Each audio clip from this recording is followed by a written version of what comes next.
मासूम से कछुए और एक गिद्ध की। एक हरा भरा सा जंगल था जिसके बीचों बीच एक खूबसूरत सा तालाब था। उस तालाब में एक मासूम सा कछुआ रहता था और उसे उड़ने का बहुत शौक था। वो कभी पानी में तैरता तो कभी खुश्की में आकर बैठ जाता, लेकिन हमेशा यही सोचता कि आखिर मैं किस तरह से फलक पर उड़ सकूंगा। वो जंगल बहुत ही खूबसूरत था और वहाँ पर अक्सर बड़े खूबसूरत प्यारे प्यारे परिंदे पानी पीने के लिए उड़कर आते थे। कछुआ जब भी उन परिंदों को देखता तो बस उसके दिल में यही एक ख्याल जागता था कि काश मैं भी फलक पर उड़ सकता। देखो तो ये कितने प्यारे प्यारे परिंदे हैं जो हवा में उड़ रहे हैं और आसमान पर चढ़कर खूबसूरती को महसूस कर रहे हैं। काश मैं भी इनकी तरह हवा में उड़ पाता। ये बादलों से खेलते होंगे और ठंडी ठंडी हवाओं को महसूस करते होंगे, लेकिन मैं तो इनकी तरह नहीं उड़ सकता। मैं तो बस जमीन पर रेंग सकता हूँ या समंदर के पानी में तैर सकता हूँ। काश मैं भी उड़ पाता। कछुआ बेचैन हो उठा। उसे समझ नहीं आ रहा था कि वो अपनी इस उड़ने वाली ख्वाहिश को पूरा करे तो किस तरह करे। फिर उसे एक तरकीब सूझी और वो अपना ये मसला लेकर अपने पड़ोसी गिद्ध के पास जा पहुंचा। गिद्ध करीब ही एक दरख्त पर रहता था और कछुए से उसकी अच्छी सलाम दुआ थी। अरे कछुए मियाँ, तुम यहाँ कैसे? आखिर तुम्हारी ऐसी कौन सी ज़रूरत थी जो तुम्हें मेरे पास ले आई? गिद्ध भाई, एक तुम ही तो हो जो इस जंगल में सबसे ज़्यादा ताकतवर हो। हाँ, बात तो तुम्हारी ठीक है, लेकिन आज इतनी चापलूसी क्यों कर रहे हो? नहीं गिद्ध भाई, ऐसी कोई बात नहीं है। बस मेरा दिल किया तो तुमसे मिलने चला आया। एक तुम ही तो हो जो इस जंगल में इतनी ऊंची परवाज़ भरते हो। हाँ, कह तो तुम ठीक रहे हो, लेकिन तुम्हें मेरी उड़ान से क्या? मैं जितना भी ऊंचा उड़ूं, तुम्हारा उड़ने से क्या ताल्लुक? गिद्ध भाई, मैं चाहता हूँ कि एक बार मैं भी फलक पर उड़ूं। मुझे उड़ने का बहुत शौक है, लेकिन मेरा ये शौक किसी भी तरह पूरा नहीं होता। अरे क्या तुम पागल हो गए हो? तुम्हारा उड़ने से क्या ताल्लुक?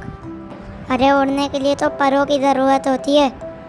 तुम्हारे पर कहाँ हैं भला? गिद्ध भाई, मैं चाहता हूँ कि तुम मुझे अपने पंजों में फंसाकर एक बार फलक की सैर करा दो और एक बार मुझे ऊंची परवाज़ भरवा दो, ताकि मैं भी आसमान की खूबसूरती का मज़ा ले सकूं और मेरा उड़ने का शौक पूरा हो जाए। देखो, मेरी बात सुनो कछुए, तुम्हारी ये ख्वाहिश तुम्हारी जान ले सकती है और ये तुम्हारे लिए बहुत ख़तरनाक है। तुम जानते भी हो तुम क्या कह रहे हो। अगर तुम आसमान से नीचे गिर पड़े तो तुम्हारी हड्डी पसली एक हो जाएगी और फिर मैं इसका जिम्मेदार नहीं होऊंगा। गिद्ध भाई, कुछ भी नहीं होता, तुम इतना मत घबराओ। मैं कह रहा हूँ ना, सिर्फ एक बार मुझे अपने पंजों में फंसाकर आसमान की सैर करा दो। ठीक है, तुम ये कहते हो तो मैं तुम्हारी ये जिद पूरी कर देता हूँ, लेकिन मैं फिर कह रहा हूँ मैं जिम्मेदार नहीं हूँ।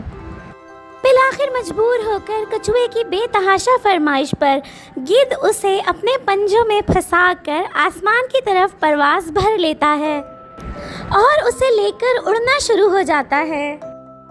याहू! आज तो बहुत मज़ा आ रहा है। आज मेरी सबसे बड़ी ख्वाहिश पूरी हो गई है। आज मैं भी परिंदों की तरह आसमान में सैर कर रहा हूँ। गिद्ध भैया, तुम्हारा बहुत शुक्रिया। आज सिर्फ तुम्हारी वजह से ही ये सब मुमकिन हुआ है। बस तुम मुझे थोड़ा और ऊपर लेकर जाओ और उसके बाद अपने पंजे छोड़ देना। मैं थोड़ी ही देर में खुद से आसमान में उड़ना शुरू कर दूंगा। उसके बाद मुझे तुम्हारी ज़रूरत नहीं रहेगी। देखो कछुए, मैं तुम्हें फिर से बता रहा हूँ, ये बात तुम्हारे लिए मुनासिब नहीं है। तुम बगैर परों के आसमान में नहीं उड़ सकते। ऐसा खतरा मोल मत लो। नहीं नहीं, कुछ भी नहीं होगा गिद्ध भाई, तुम बिल्कुल परेशान मत हो। बस अब तुम मुझे छोड़ दो, मैं खुद से आसमान में उड़ूंगा। फिर क्या था, कछुए की जिद के आगे मजबूर होकर गिद्ध ने उसे खुली फिजा में छोड़ दिया और उसे छोड़कर अपने रास्ते पर उड़ गया। दूसरी जानिब कछुआ फिजा में लड़खड़ाने लगा। अब उसे एहसास हो गया था कि उसके पास कोई मजबूत सहारा बाकी नहीं बचा है और वो किसी भी वक्त नीचे गिर जाएगा।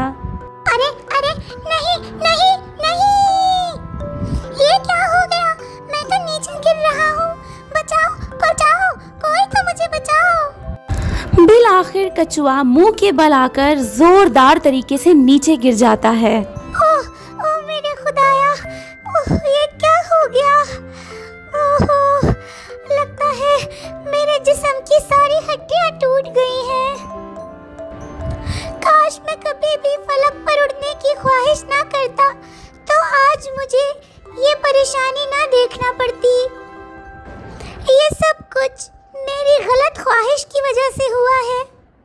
बिलाखिर दोस्तों, कछुए को अपनी गलती का एहसास हो ही जाता है और उसके बाद से वो तौबा कर लेता है और अपने तालाब में हंसी खुशी ज़िंदगी गुजारता है।